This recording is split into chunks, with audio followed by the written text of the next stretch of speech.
On demande Anne du collectif du 21 octobre, près de la Sono, s'il vous plaît.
Calmons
On attend toujours Anne du collectif du 21 octobre.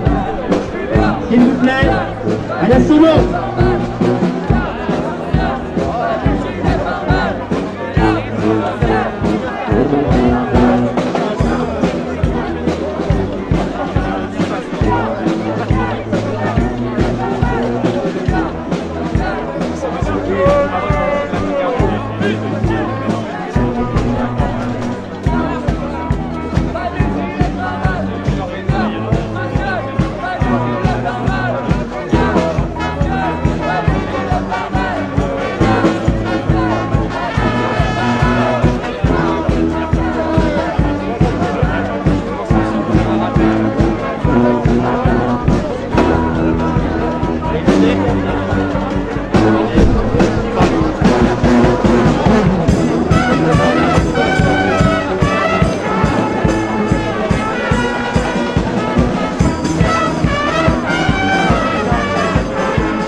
Nicolas, demandez la semence, s'il vous plaît.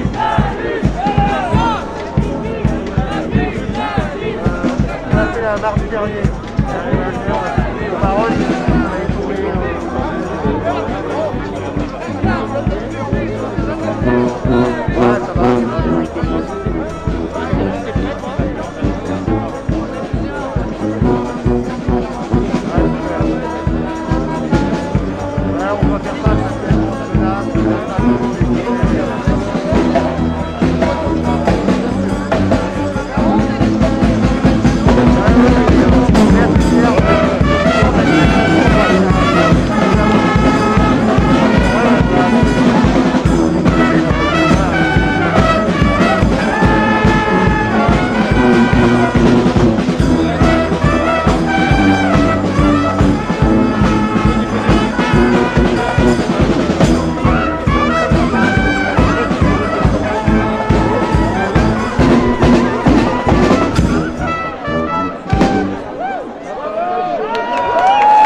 Allô, allô? Vous entendez bien? Est-ce que vous entendez bien? Bon, bonsoir à tous et toutes. Il y a beaucoup de monde, c'est un peu intimidant. Mais faut le dire, qu'est-ce que ça fait du bien de se retrouver une deuxième fois après le premier rassemblement de mardi dernier contre cette magnifique et belle loi sécurité globale. Alors on vient d'apprendre, je viens de voir là les alertes Google, que l'Assemblée nationale avait voté la loi en première lecture.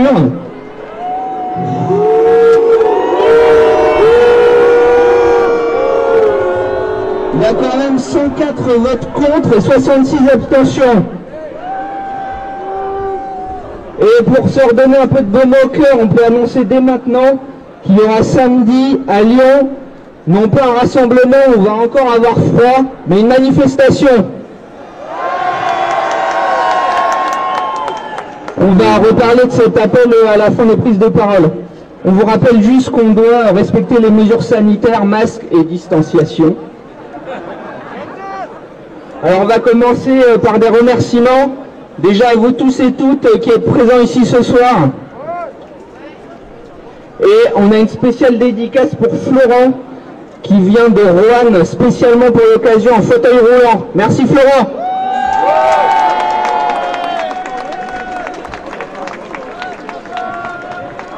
Merci aussi à toutes les personnes qui font un travail de fourmi sur les réseaux sociaux ou ailleurs en relayant des infos sur la loi et les mobilisations. On ne les voit pas, mais ils sont indispensables. Merci. Merci aussi à la fantastique et vaillante fanfare à manif qui réchauffe nos corps et nos cœurs. On le sait, il n'y aura pas de révolution sans fanfare. Merci à tous les collectifs militants pour l'organisation de cette mobilisation. On n'avait pas eu le temps mardi dernier de citer tout le monde, donc on va le faire maintenant, ça va aller vite. Donc tous les collectifs qui ont participé de près ou de loin au rassemblement de mardi dernier. Collectif non à la loi sécurité globale créé à l'initiative du CNNR, le Conseil national de la nouvelle résistance. Gilets de Lyon Centre, Gilets jaunes Lyon Théo, Fakir Lyon et la région, Alternativa ANV Rhône, Extinction Rebellion, Jeunes pour le climat Lyon, Ligue des droits de l'homme, Attaque Rhône et Attaque Villeurbanne, Surveillons les comités de liaison contre les violences policières de Lyon, Association des victimes des crimes sécuritaires, Union juive française pour la paix, Sud Hôpital Édouard Herriot, Union syndicale solidaire Rhône, Union départementale CGT du Rhône, CNT Solidarité ouvrière 69, Union départementale CNT 69, Coordination Stop 5G Lyon, Collectif unitaire 69, des chômeurs intermittents intérimaires précaires, Université Lyon 2 en lutte, UNEFTACLE Lyon, Union communiste libertaire Lyon, Lyon Rébellion, Éco-Défense, Culture au point 69, Maison de l'écologie Lyon. Et nous ont rejoint aussi aujourd'hui syndicats de journalistes, CFDT, CGT, FO, SNJ, le club de la presse de Lyon, syndicat communication culture conseil, CFDT Rhône-Loire, et enfin le syndicat des avocats de France qui prendra la parole tout à l'heure. Et le syndicat de la magistrature. Alors avant de donner la parole aux intervenants et intervenantes, on voulait vous proposer un petit moment d'optimisme. Il faut le dire, même dans le camp du gouvernement, même dans leur camp, ça commence à devenir fragile. Après la défenseur des droits et l'ONU, c'est même la Commission européenne qui rappelle à l'ordre le gouvernement. On a aussi 33 personnalités qui ont voté Macron en 2017, paix à leur âme, dont l'ancien député LREM Cédric Villani qui demande le retrait de la loi. On a aussi la députée LREM de la Loire, Nathalie Sarle, qui annonce qu'elle ne votera pas la loi, qui a annoncé qu'elle ne votera pas la loi et qui déclare « Nous allons tranquillement vers un État autoritaire. Il faut préserver la liberté d'expression dans notre pays, d'autant que le cadre juridique existe. » Alors vous avez peut-être vu la tribune des collectifs des familles de victimes et blessés par les violences policières des quartiers populaires. Ils proposent toute une série de mesures pour la paix sociale, comme ils disent, pour une désescalade dans la gestion de l'ordre public, Par exemple, la création d'un organe indépendant pour enquêter sur la police, et je les cite, le développement prioritaire de moyens et de personnel pour le logement, l'éducation et la santé dans nos territoires abandonnés par la République. Des mesures raisonnables. Et il faut le dire, les raisonnables, c'est nous. Mais on a un gouvernement d'extrémistes. Des extrémistes qui répondent à tout par la matraque. On a 1 million de personnes qui basculent dans la pauvreté. Les hôpitaux ont toujours pas assez de moyens. Des milliers de salariés sont en train d'être licenciés. D'ailleurs, on fait un salut à nos camarades de General Electric qui ont commencé depuis hier une grève totale et illimitée. Et la seule réponse du gouvernement à tout ça, c'est quoi? Drone, surveillance par caméra aéroportée sur hélicoptère, sécurité globale, matraque et gaz.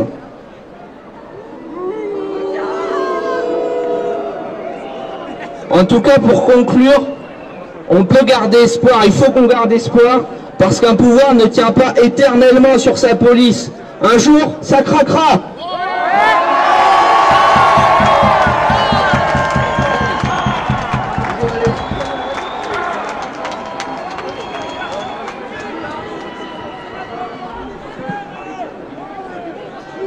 Alexandre Buizine du SNJ,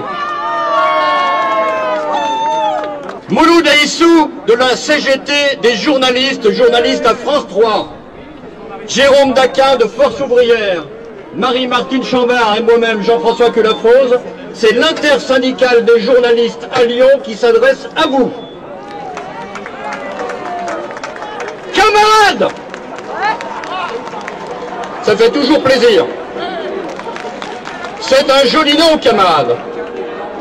Paris, Saint-Étienne, Villefranche-sur-Saône, Clermont-Ferrand, Roanne, Annecy, Marseille, Lille, Montpellier, Toulouse, Rennes, Rouen, Niort, Brest, Poitiers, Limoges, Dunkerque. Des milliers de rassemblements ont été organisés samedi 21 novembre. Et aujourd'hui, il y en a encore au Havre, à Bordeaux, à Caen, à Bourg-en-Bresse, à Villefranche-sur-Saône. Ils sont encore des milliers à se rassembler. Notre présence ici, devant cet ancien palais de justice, est tout à fait symbolique. Nous sommes entrés tous, comme nous l'invite le CNNR, nous sommes tous entrés en résistance.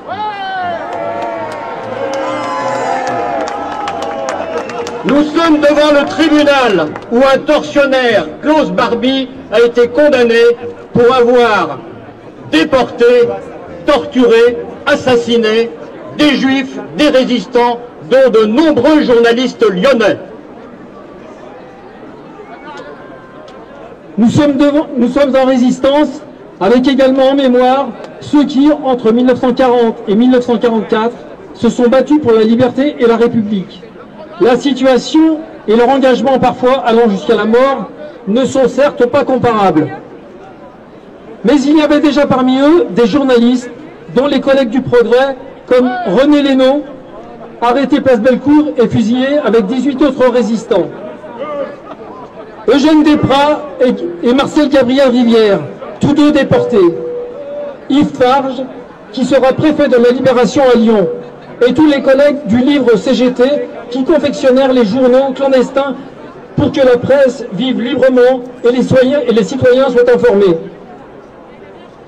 Nous sommes en résistance car, comme hier soir à Paris, des étrangers sans logement, comme des manifestants dont les gilets jaunes, comme les jeunes des quartiers, des journalistes ont été insultés, violentés, frappés par des membres de la police et de la gendarmerie.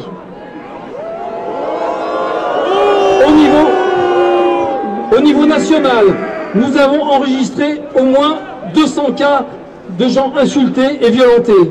Et 30 plaintes ont été déposées par des reporters photographes et des reporters d'images. Nous sommes en résistance après une première mobilisation réussie mardi passé et samedi 21 novembre à l'appel des coordinations plurielles composées de syndicats, d'organisations de défense des droits de l'homme, d'ONG, de sociétés de journalistes, d'associations et de collectifs.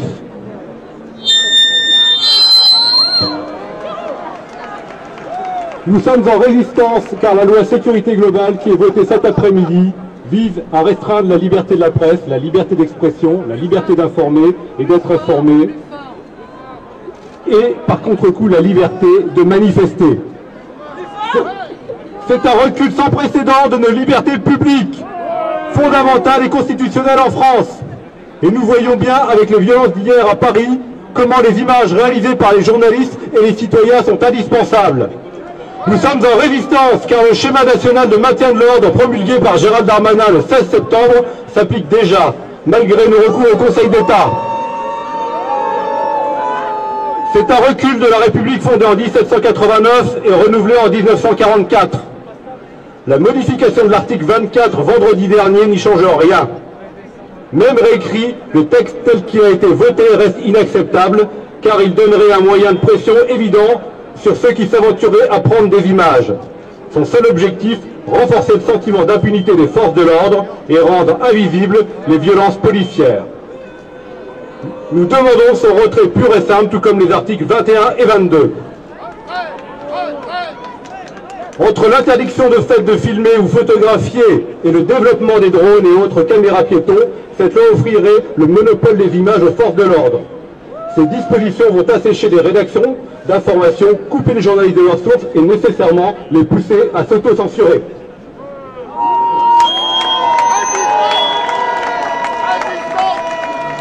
Les déclarations contradictoires du ministre de l'Intérieur, les déclarations contradictoires du ministre de l'Intérieur ont levé le voile sur les véritables intentions de ce gouvernement. Il s'agit bien de museler la presse. Recevant une délégation de la coordination plurielle hier après-midi, Gérald Darmanin a opposé une fin de non-recevoir à la demande de retrait des articles 21, 22 et 24 de la proposition de loi sécurité globale et du nouveau schéma national de maintien de l'ordre. Nous en appelons donc solennellement au Premier ministre Jean Castex.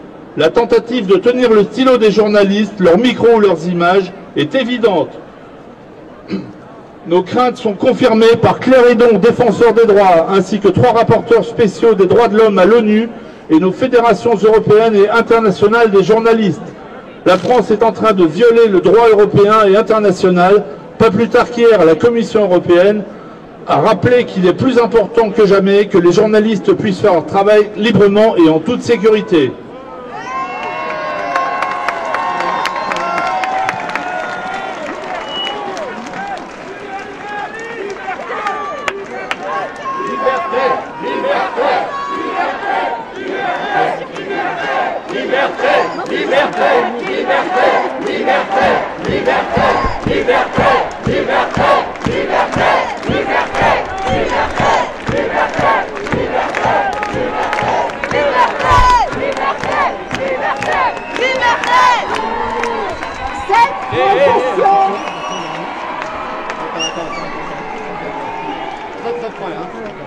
Cette profession que l'on dit parfois difficile à mobiliser, et on voit que c'est le cas. Aujourd'hui, c'est le contraire qui est démontré, s'est levé pour s'opposer. Il y a trop de bruit.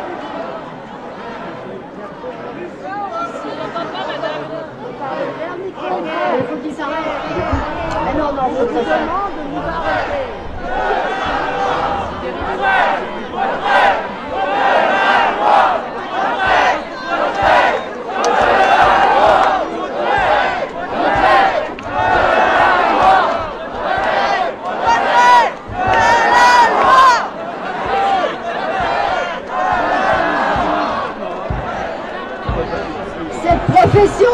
Que l'on dit parfois difficile à mobiliser, s'est levé pour s'opposer aux accréditations des journalistes couvrant des manifestations sur la voie publique.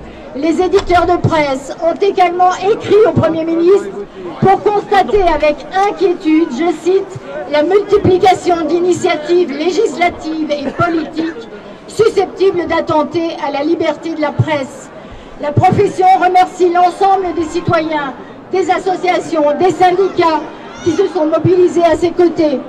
La liberté de la presse, le droit d'être informé et le libre exercice de notre profession ne sont pas un privilège des journalistes, mais un droit fondamental, un des biens les plus précieux de la démocratie.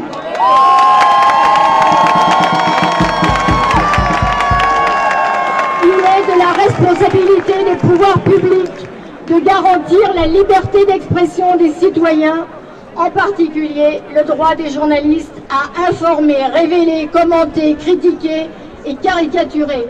Il est de notre responsabilité commune, nous, les professionnels de l'information, avec ou sans carte de presse, pigistes ou mensualisés, et nous et vous, comme citoyens libres de filmer, photographier, manifester, de défendre ces libertés.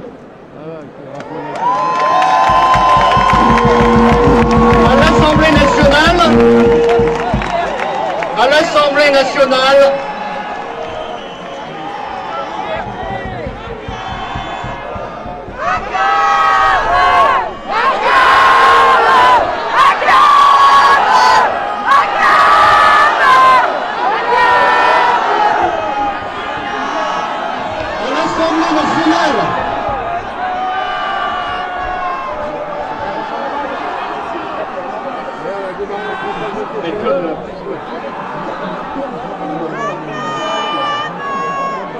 Alors il est un peu en bas, mais c'est déjà tout préparé.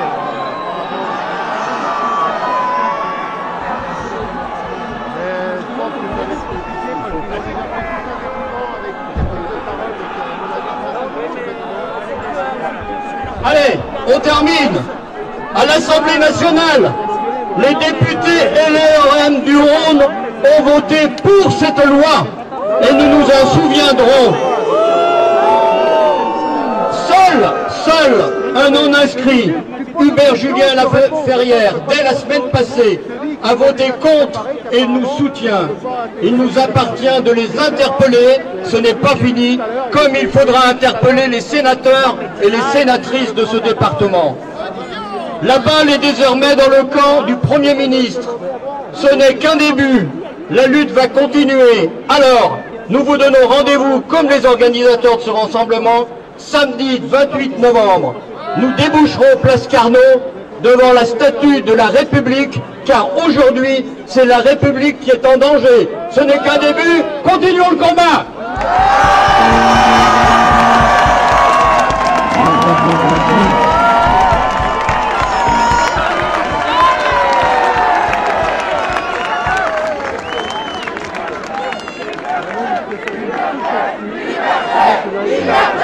Victoire!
Nous sommes devant les 24 colonnes de Lyon à l'occasion de cette nouvelle manifestation contre le projet de loi sécurité globale. Nous venons d'apprendre que la loi a été adoptée en première lecture par le Parlement. Le débat parlementaire continue, cela dit, avec le Sénat. Pendant ce temps-là, l'opinion publique continue de s'enflammer au sujet de cette loi liberticide et qui atteint gravement la liberté d'expression.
Nous sommes près de 4000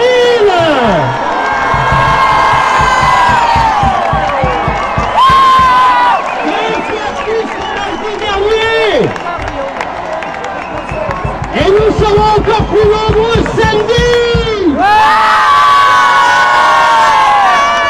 Et on ira jusqu'au repos. Et maintenant nous allons écouter Christelle Mercier du syndicat des avocats de France.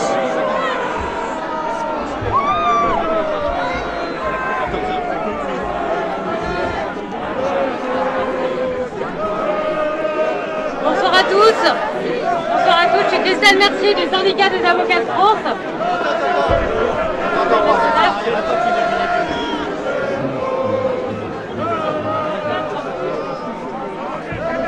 Est-ce que vous m'entendez? Christelle Mercier du syndicat des avocats de France, et comme beaucoup d'autres organisations, nous sommes inquiets de ce projet de loi sur la sécurité globale et notamment 4 de ces articles. L'article 21 sur les caméras portables, l'article 22 sur la surveillance par drone, l'article 23 sur la suppression de l'octroi des crédits de réduction de peine pour les personnes qui auront été condamnées pour des faits à l'encontre des forces de l'ordre. Et cet article 24 qui cristallise beaucoup d'inquiétudes, beaucoup d'angoisses et qui vise à réformer l'une des lois les plus fondamentales de notre démocratie, la loi de 1881, en créant ce délit dont les contours sont tout à fait flous, ce délit de diffusion malveillante de vidéos permettant l'identification d'agents des forces de l'ordre.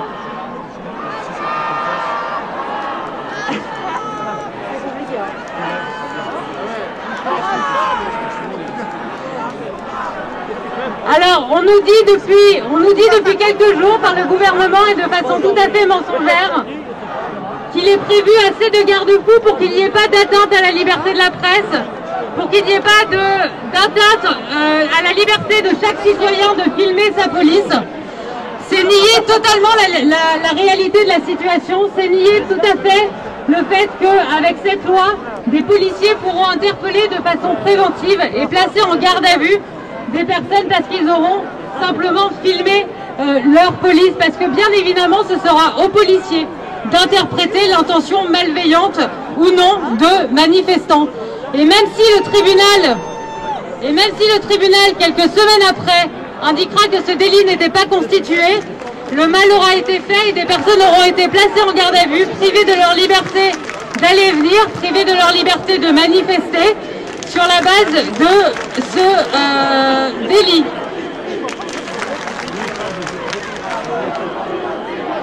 C'est compliqué. Voilà.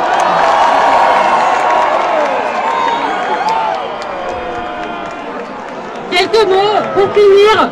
Ce texte crée un déséquilibre important.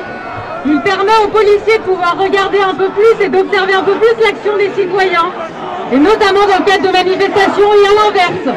Les citoyens sont un peu plus entravés dans leur droit tout à fait légitime et indispensable d'observer l'action de leurs forces de l'ordre. C'est pour ça que le syndicat des avocats de France, avec toutes les autres organisations, demande à ce que ce projet de loi, et notamment ses articles 21, 22, 23 et 24, n'aboutissent pas. Je vous remercie.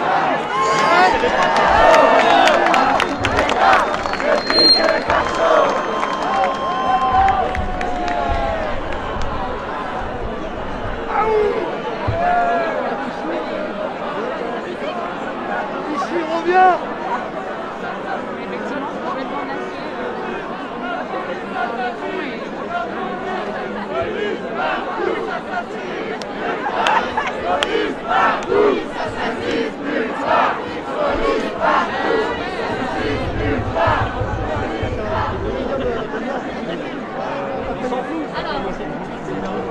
Je souhaiterais m'exprimer aujourd'hui.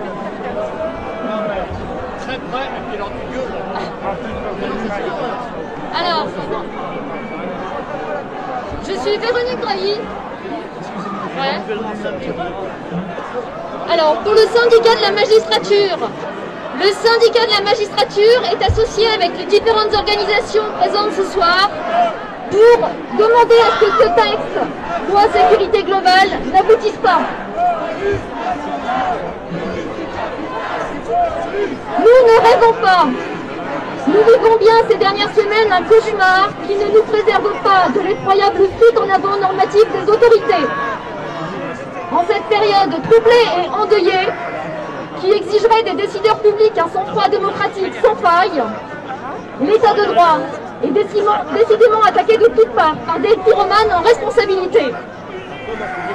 De la volonté de modification de la Constitution pour contrer ces pseudo-défenses des libertés individuelles à la revendication d'un Guantanamo à la française, en passant par des demandes d'exonération des lois de la paix ou d'une législation de guerre, sous état d'urgence terroriste et sanitaire quasi permanente, et alors que les équilibres des lois fondatrices de 1905 et 1881 sont menacés,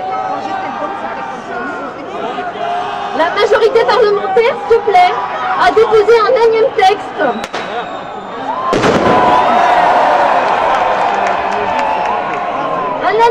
qui a pour finalité essentielle d'accroître la surveillance de masse et les pouvoirs des polices locales et privées au nom d'un continuum de la sécurité, doctrine qui a démontré depuis 20 ans qu'elle ne produisait ni congestion entre les polices, ni proximité avec les populations.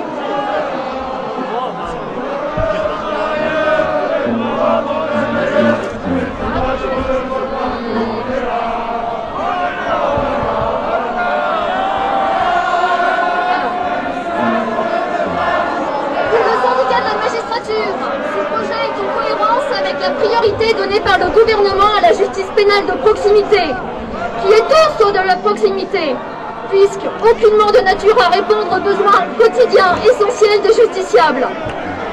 Ce projet correspond uniquement à la volonté de concentrer les maigres moyens de la justice sur la répression accrue des actes de délinquance les moins graves. Le but est de quadriller chaque recoin de l'espace public en déployant des moyens technologiques permanents, une surveillance généralisée en donnant compétence à des agents qui ne sont pas formés et qui feront nombre pour relever des infractions en dehors de tout contrôle de la justice. Tandis qu'un blanc-seing sans limite et sans contrôle est donné aux agents de la puissance publique pour réprimer tous azimuts, leur contrôle pacificateur, les liens qu'ils devraient tisser avec les populations qu'ils protègent, sont désormais totalement perdus de vue. Tant pis pour les libertés publiques et tant pis pour ces coups de menton n'ont aucun effet réel sur le niveau de la délinquance. Nous demandons avec les autres associations le retrait de ce texte.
Likez, partagez.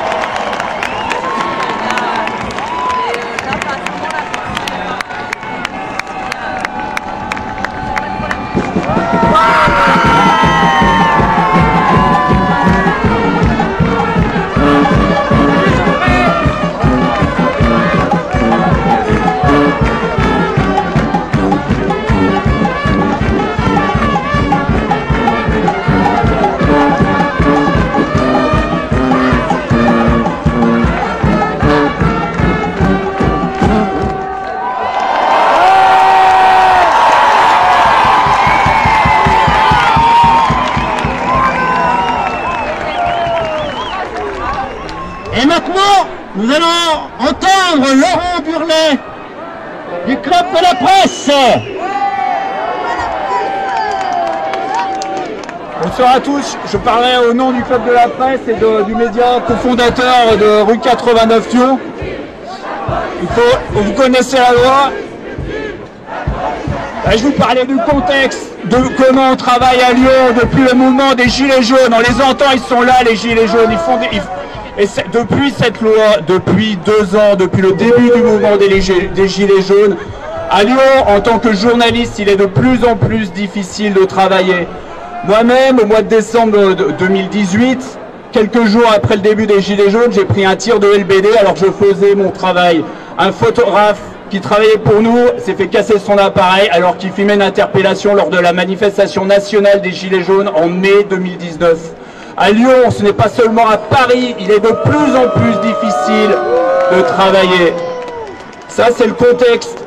Si vous n'avez pas le contexte, vous ne savez pas ce qui se passe avec cette loi. La loi, elle précise, avec le nouveau schéma de maintien de l'ordre, que les journalistes devront s'accréditer.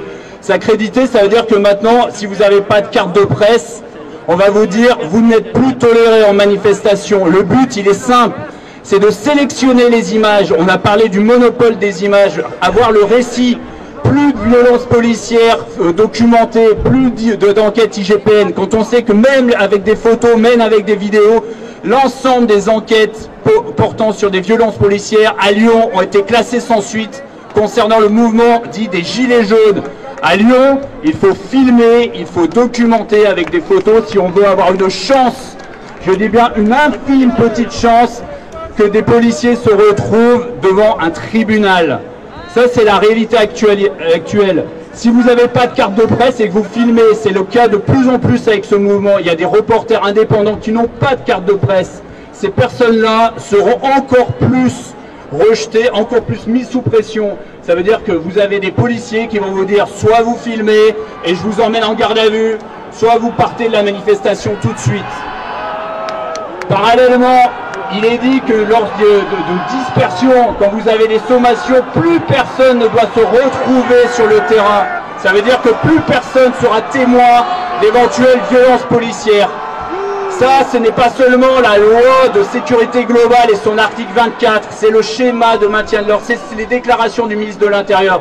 C'est pour ça, dans ce contexte-là, le média que je représente, le club de la presse, mais aussi les 616 étudiants journalistes qui viennent de signer une tribune dans l'Humanité, ça représente 20 écoles de journalisme, demandent le retrait de cette loi, mais plus généralement que l'on revienne à ce qu'on appelle basiquement le droit à l'information et la liberté de la presse. Merci, bonsoir.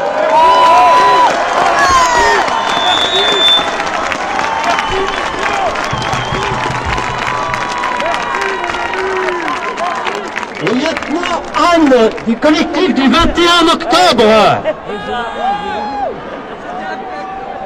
Bonsoir, le collectif 21 octobre s'est constitué en 2010 suite à l'enfermement au Ketling qui avait eu lieu place Bellecour lors des manifestations dans le cadre contre les lois sur les retraites.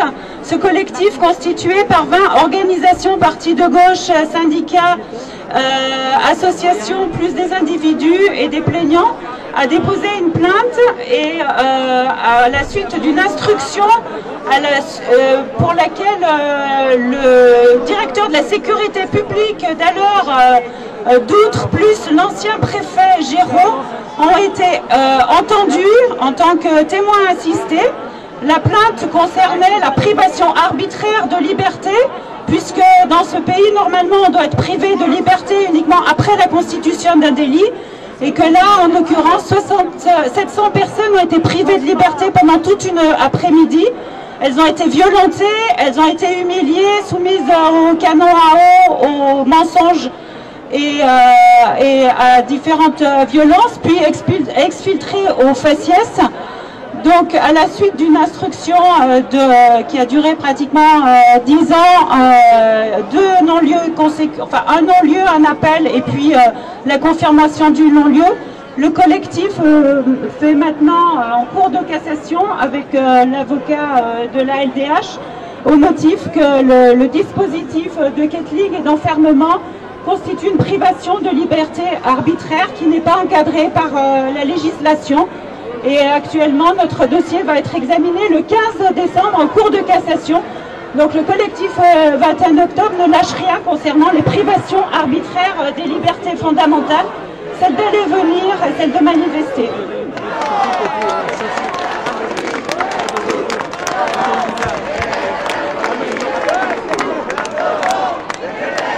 Police,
Macron ne veut pas, nous on est là.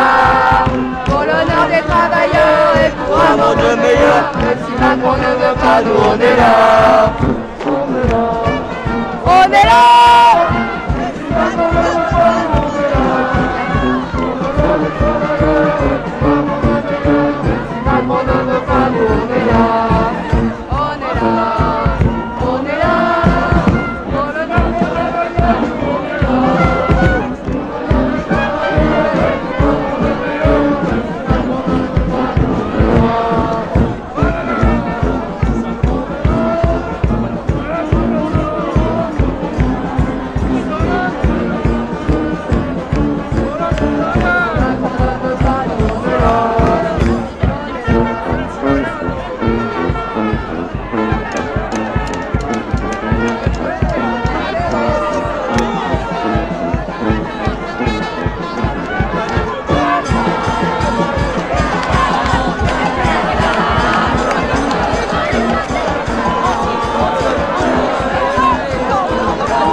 départementale CGT.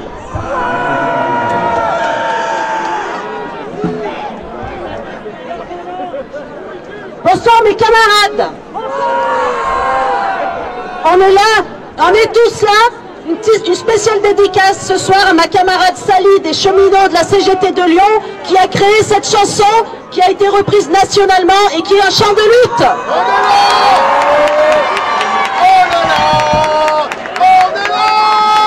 Même si vous le voulez pas, nous on est là. Bon, ça va. On avait prévu un texte, on va pas le dire, on va faire court, juste pour dire que la CGT a toujours été dans la lutte. C'est une organisation de lutte et de militants. On est là avec des chasubes, sans chasubes, mais on est là et on sera là tant que cette loi ne sera pas retirée. À samedi, mes camarades!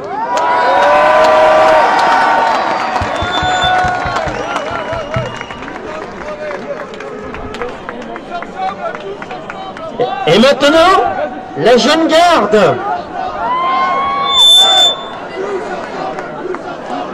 Bonsoir à toutes et tous.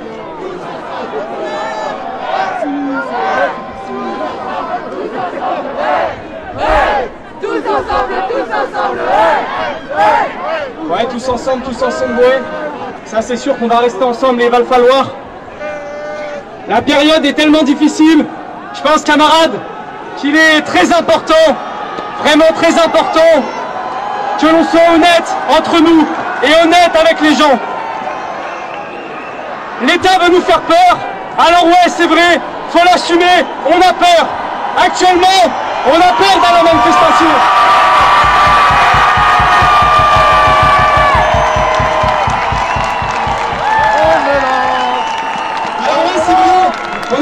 en manifestation parce que l'État il est violent, parce que la police elle est violente.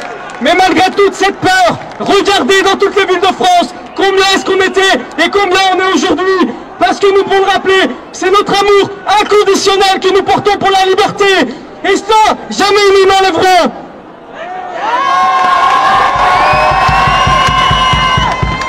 Et puis la liberté, dans le fond, eux aussi les puissants et les riches, ils s'en défendent. C'est vrai, vous avez déjà dû entendre cet argumentaire, somme toute de droite, comme quoi la gauche, notre camp social et politique, serait celui de l'égalité, de la justice, et la droite serait celui de la liberté.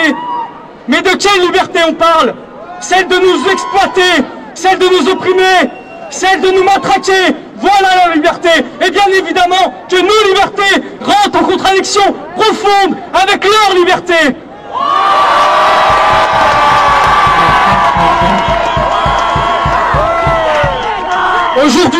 Aujourd'hui l'État nous attaque sans cesse, au quotidien, de partout, sur toutes les questions. Et une pensée à notre camarade Antonin Bernanos, militant antifasciste de Paris, qui depuis des années, la justice s'acharne contre ce militant. Et dans le même temps, à quelques centaines de mètres d'ici, se trouvent des locales de néo-nazis, tenus par Génération Identitaire. Ça fait 10 ans que ça brûle. Alors qu'est-ce que l'État nous dit? Qu'est-ce que l'État nous dit? L'État il nous dit, ouais, t'as droit d'être nazi, mais t'as pas droit d'être militant antifasciste pour combattre pour tes libertés.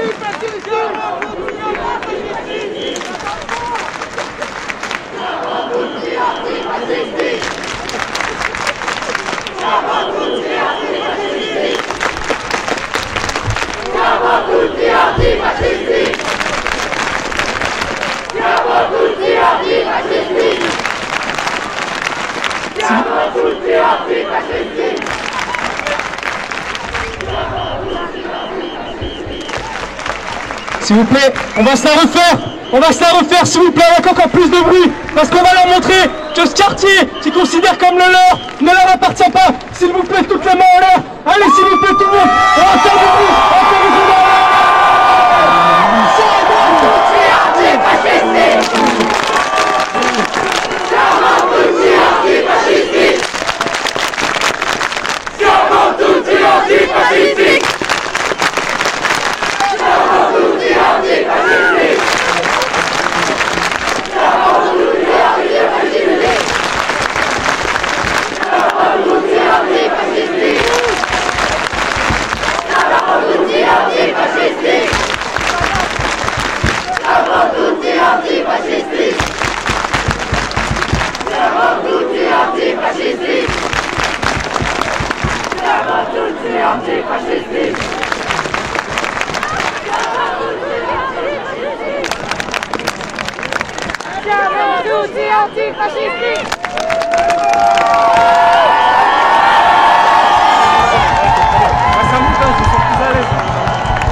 Faut leur dire, la milice de Vichy, elle revient là.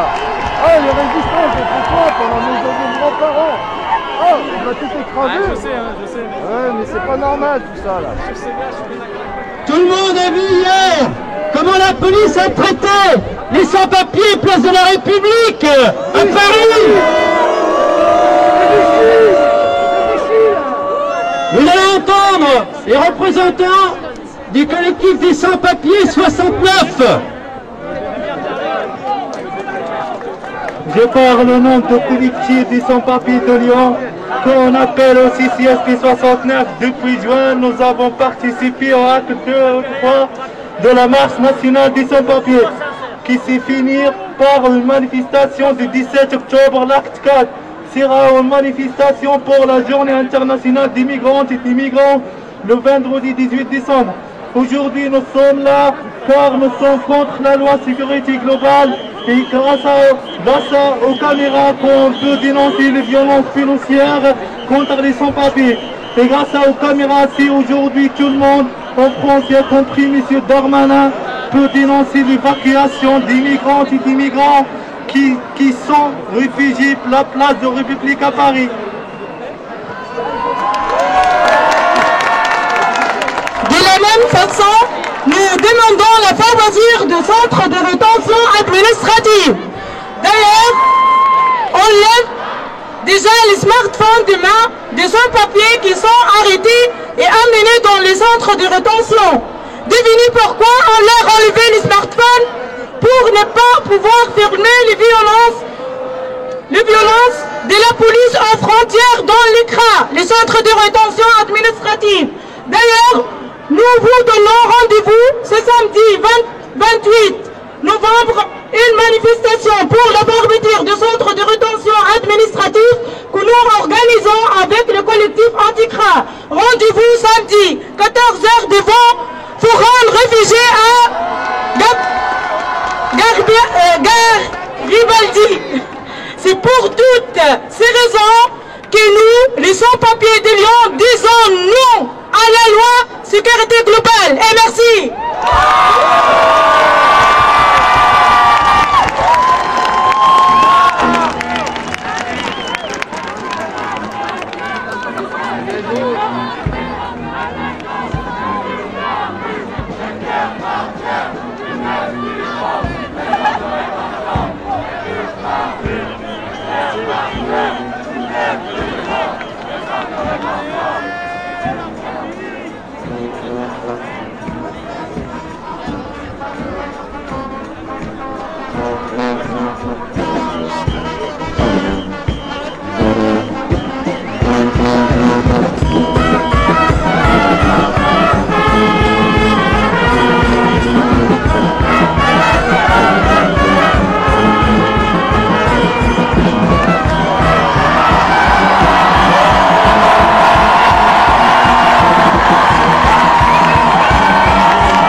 nous étions près de 5000.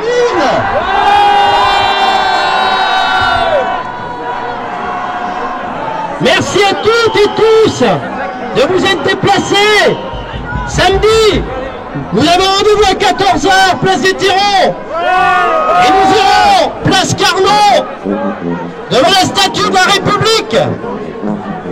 Aujourd'hui, il y en a assez des lois liberticides, loi Avia, loi sur le renseignement, loi sur d'exception de tout genre. On a besoin de liberté.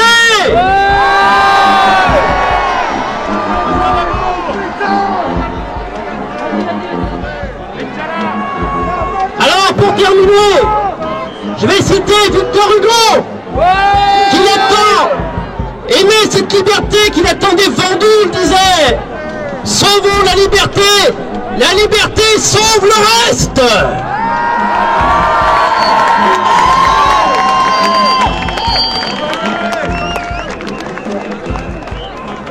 Le Conseil national de la Nouvelle Résistance remercie tous ceux qui se sont associés à l'organisation de ce rassemblement. La lutte continue. Nous serons dans la rue samedi et plus s'il le faut.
Antoine